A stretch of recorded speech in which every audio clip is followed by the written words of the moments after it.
March ni som pariat sang ni som ni paruk ani he India rama CIA agent pakhat le Ukrainians mi paruk an manani lat maina CIA te hi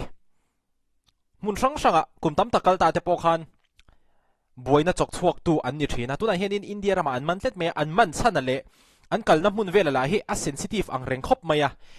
heng mi ho hianin India rama hianin buaina chok chu an tum emoni chu oti ha ril ro hanaron om veng halani he thil kan riang ma hianin he kan en ho lokang St Anthony's Higher Secondary School chuan kum sang ni somni paruka atanga sang ni somni pasari academic session atan class 9 atanga class 12 arts admission kan hongle ta e kan zirlai te talent ho chuanan co-curricular activities rang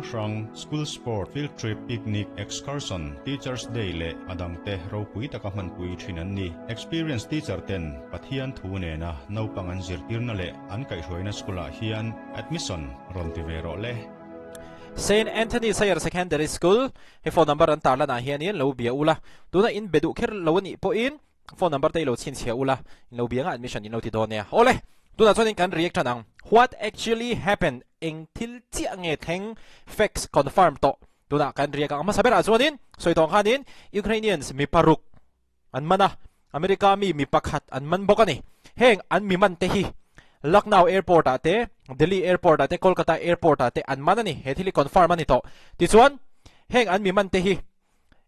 India rama ron lu an tum lai te le India ram chunga an zin kwal lai velin an man ani hetia India ram chunga ron lu an tum lai ti vel hi heta Myanmar atanga Mizoram ron lu an tum lai vel ni tura ngai ani achan chu India rama heng mi te hi an ron lut phota ti chuan asama te ron kalin Mizoram through in Myanmar Burma lama hian ankal phei ani tin NIA India's National Investigation Agency lampang zonin an soyani ti zonin NIA hianin heng mi te hi puna anei ani an puna te hi chula confirm tura ni anga hetiang hianin NIA lampang zonin thu a chuani heng mi pasari an mana te hi India lama tourist visa mangin an lo lut ani hei chu thil chiang sa ani ti chuan Assam Guwahatiya da omna muna hianin an ron zin ani heng mi pasari te hi ti chuan Mizoram an ron lut engtin nge Mizoram hanin an ron lut thei ka hrebik lawa flight nge train nge bus nge emponi se pangai tak chonin ron lut ve tur chun ni hetia Mizoram an ron lut thei chuan ma se Mizoram lu mai hi an tu tok lawa Myanmar lama illegally anti hey crossed into Myanmar illegally dan kalin Myanmar rama an luta ti chuan Solama insurgent groups kanti ang chi te khang ho kha drone warfare training te an lo pe ya drone assembly le jamming technique khating training te kha an lo wa pe ani karen ron om lai chi mai he thi le hi India zonin angai poi mai angai serious e be mani achan chu India ramtan a la om thei ti kha NIA te ngai dan ani chuanin NIA te hian heng an mi man pasari te hi UAPA Unlawful Activities Prevention Act mainan book mi mayani tin heng an mi man pasari te hi hey terror conspiracy supporting insurgent link groups in Northeast India helai Northeast India a tiang buaina ron cho chua tum angkhan khatiang han an puni deu ber mai achan chu Myanmar lama dan kalin an valuta kha an visa han tel to don lo shim India rama an ron zin chana khan mo this one in khang insurgent groups ho te kha training an va pe ani khang training an pek te kha training na mai lo ania drone warfare tin drone assembly drone rem khom dan te drone jamming technology khatiang chi training an lo va pe mi mai ani he thila hi chu India lampang chonin angai serious khop mai ani ti choni CIA agent hi atelani heng zinga hian US mi le sa ni ta aming chu Matthew Van Dyke ania American citizen ania ti chuan Libya indona te pokhanin hepa hi alovakal to ni he CIA agent hi mo Libya an indo lai khan Gaddafi te hun line in ka khia an manani ti chuanin tanina an khunga Libya sarkar Gaddafi sarkar atluk chiat ma kha chu tanina hanin atang char mai ani amaro chu khatianga jela atan nuwa pokhan asim lo reng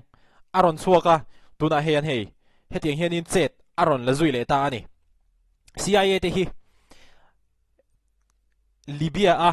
Gaddafi sarkar paithla ka ni theina turatan te tin tuna Iran ate po hian ni thawang Mossad le CIA agent te po anin rolang tin Afghanistan a Russia an valu po khanin US lampang tho khanin ka rian CIA lampang tho khan Russia mi le sa te kha an lo kap ka le theina tura tang khanin training an pe rocket ten pe khan ral thuam ti sang sang kha an lo pe ni kha wa khanin Russia te po kha an chak lo nge nge ni khami trum po han ma chu ba chuanin CIA hi an in rol chikim em mai ni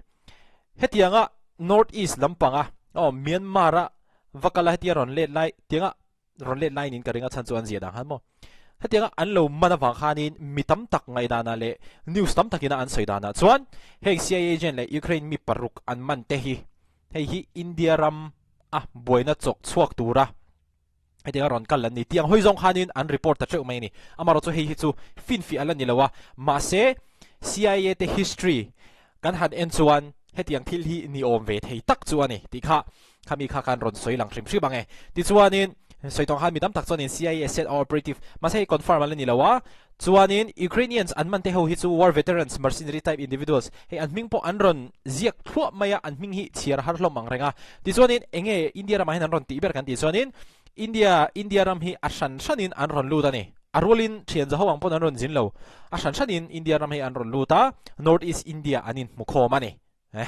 skill khop mai ti chuanin Myanmar raba Mizoram thruin dan kalin an vakal luta chuanin Myanmar based ethnic armed groups khang ho kha training an va pe ani ti chuanin until tum ni bera lang ta chu enhance insurgent capability using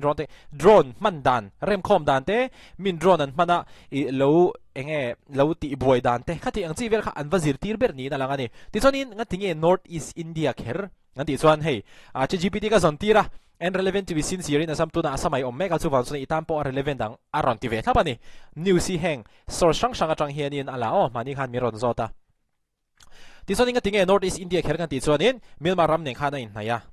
tin Mizoram atangin lu ole mema chuanin insurgency hi Manipur le Mizoram a hian na sangi na soya amaro chu Mizoram takhi chu aral muanga Manipur ro chu kan riat kha Manipur ro chu kan riat khamo chanchu North East India hian in ethnic armed groups te cross border militant networks an kanti angchi te hi antam mai ani chu van chuanin hetianga India rama ron luta Myanmar lama vakal le hi India chuanin angai serious kan ti to kha tuna adole chuanin min enge an engtin nge an ngaya le an ngai dan kha adik berem ti ha khami a reality kha tuna hianin kan riak leang chuanin tuna hianin online na social media platform sang ate chuanin heng te hi nisina pokhe mapong ka soito kha CIA na India ram ti boy India ram chunga boy na chaw chwa antum na a plan ani tiang zong khanin thuthang kha oma ti chon hi Ukraine le US te tang kopa an joint operation ani ti ani leya ti chonin major terror attack plan North East India hianin terrorism North East India an be theina turatan hianin heng mi te hi an ron kalani tiang zong hianin tuna hianin online na mu turatam mai ani amaro chu hengte kan soito ang khanin political opinions le social media narratives kan hmute an nia hengte hi chu engma fin fi ala nilo amaro chu he kan she tur chu media a tianga narrative an set hi apoimo ve na chu US lampang po hianin khovel puma keini thlenga mizo thlenga kan lo hriat danin narrative si an control ne mai ani tuna te po Iran an beina chan po nuclear ral thuam an nei hi kan du lo ani an nei reng tur ani lo tiang zong vel khanin US media te chuanin ti han an soi cham chi amaro chu kha ani ber chuang lo ani amaro chu social media narrative control poimo na kha ania chu wa chuanin social India rama social media then khani ta hetianga an lo soi ve wak te po hi a that na chen po a om ve ma na ti chuanin tu na hianin an confirm to chu an mana chuanin foreigner an nia dan kalin an cheya tin India ram ta na thil la om thei an tia khatiang hanan loin nam thoya tu na hianin an sui chiang me kani tin CIA hi hetiang a hianin aron in enge atil nge yem ti ero kha chu soi ani thei chi alawa maro chu an man bera kha CIA agent kha ani ve box tin US nam pa po hianin an CIA agent an man ti hi an lo hreto a news kan follow ve reng eti in US lampang po khanin thu an ron chwa to ani ti chuan hei state sponsored conspiracy ni nge ni lo hi hriat ala ni lova tin tuna hianin until ti tumbera hi chiang takin engma conclusive taka soi thei ala ni lo maro chu NIA lampang chuanin Myanmar lama an valuta training te an va pe ti ero khachu an soi to ani tuna hianin an man veka NIA custody an oma tuna hianin thu zo fia mek te an ni khami kha tun trum news ata na toy si kim si anga kan han riek thei chu ani nikum khanin somi hemi Assam Downtown University ka thoma Girijana na Chowdhury University ka tholai khanin training pein IIT Bombay atangin professor senior de nupa pani hi an ron kala an nupa han professor ve ania chonin Sunday khanin chopui tournament ti wang khanin kan chopui ta khami tuma until soi han karil ru ala lu arenga hemi news ka rek lai po henin karil ro hen ron tharani an mani pani khanin soidan chuanin Northeast hianin Foreign Intelligence Agency Chen khathau hianin buaina cho chho antum angzong de khanin an mani po khanin an lo she thoi ve thawani Mumbai lampang mi de ania chumi de chuo khatianga kabula an soi kha kara kan ti na kan soi hawania khate kabula an soi kha tu na ha ka khatia ka riek lai ve hen ka she chuak thuta chu wa chuanin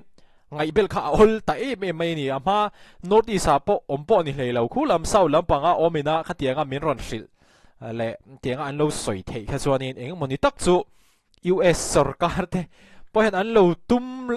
lawang de hi eng ma hi a soi thei to mi lawani CIA te history chu kan riat ve kha an lo che du to dan te mo ane khati zong kha tun trum bi ka ta na kan han riek thei chu ani video le kan in mule theu don ni